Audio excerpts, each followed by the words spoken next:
সহজে কুঁড়েঘর আঁকতে প্রথমে ইংরেজি অক্ষর এ এর মতো করে এঁকে সমান্তরাল একটা টান দিয়ে আর একটা টান দিয়ে এভাবে নিচে নামান।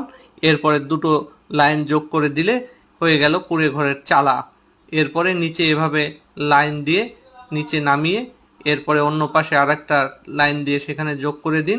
এরপরে মাটির দেয়াল বা ফাউন্ডেশন এঁকে দিন। এরপরে দিয়ে দিন দরজা এবং জানালা।